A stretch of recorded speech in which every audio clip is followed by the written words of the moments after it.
پیارے آقا علیہ الصلوۃ والتسلیم خانہ کعبہ کا طواف کر رہے تھے اور آپ کے آگے ایک دیہاتی خانہ کعبہ کا طواف کر رہا تھا. وہ دیہاتی کہنے لگا غلاف کعبہ پکڑ کے یا کریم.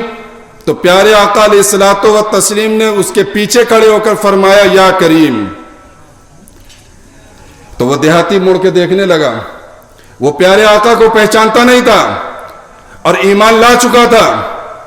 وہ مڑ کر دیکھا تو جہت یمانی کی طرف پہنچ گیا اور جہت یمانی کی جانب گیا تو پیارے آقا علیہ الصلوۃ والتسلیم اس کے پیچھے پیچھے جہت یمانی کی طرف چلے گئے.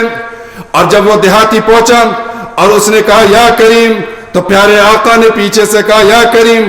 پھر اس نے جو ہے مڑ کر دیکھا کہ عجیب آدمی ہیں جو میری نقل کر رہے ہیں. اس نے اپنے دل میں یہ سوچا شاید میں دیہاتی ہوں یا بدو ہوں, اس وجہ سے میری یہ نقل کر رہے ہیں. چنانچہ وہ وہیں سے اٹھا اور میزاب کعبہ کے نیچے آ گیا اور وہاں پر کہا یا کریم. پیارے آقا علیہ الصلوۃ والتسلیم نے اس کے پیچھے آ کر کہا یا کریم.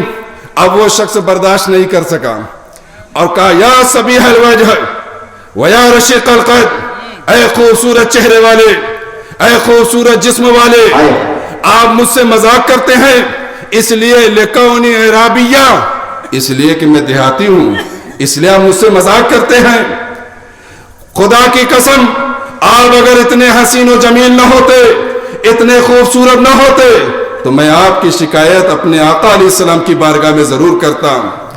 حدیث پاک میں آتا ہے جب اس دیہاتی نے یہ جملہ کہا یا اے شخص اگر آپ اتنے خوبصورت نہ ہوتے میں آپ کی شکایت اپنے نبی کی بارگاہ میں کرتا.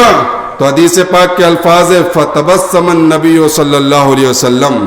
تو پیارے آقا علیہ السلام مسکرانے لگے اور پوچھا اما تعرف نبیک یا خلرب, اے دیہاتی یہ بتاؤ کیا تم اپنے نبی کو پہچانتے ہو؟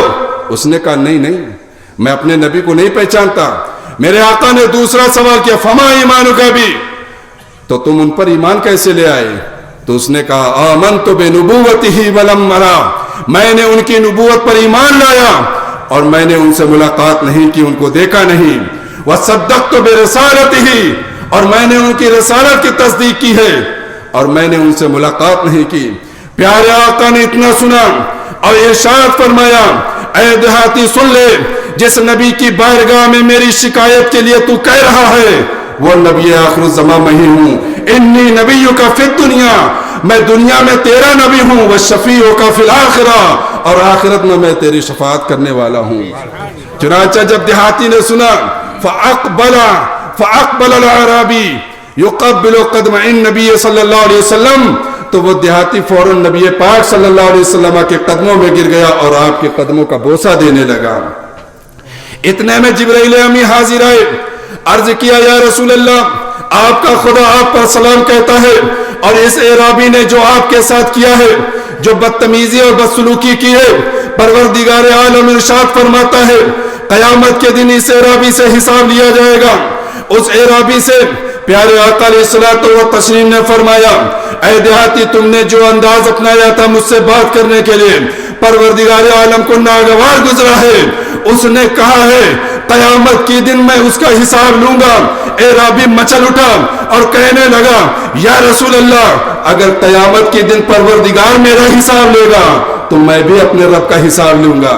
میرے آقا علیہ السلام نے پوچھا اپنے رب کا تو کیسے حساب لے گا؟ اتنے میں پھر جبرائیل آ گئے یا رسول اللہ آپ کا رب آپ پر سلام کہتا ہے اور اس اعرابی پر بھی سلام کہتا ہے اور اس سے پیغام دے دیں کہ یہ اپنے رب کا حساب نہ لے. میرے آقا نے فرمایا اے اعرابی یہ بتاؤ تم اپنے رب کا کیا حساب لوگے؟ وہ تو خالق ہے, وہ جس کا چاہے جو حساب لے, جس طرح سے چاہے حساب لے. تم اپنے خالق کا حساب کیسے لے سکتے ہو؟ اعرابی کہنے لگا یا رسول اللہ اگر وہ میرے گناہوں کا حساب لے گا, میرے قصور کا حساب لے گا تو میں اس کی رحمت کا حساب لوں گا, میں اس کی بخشش کا حساب لوں گا.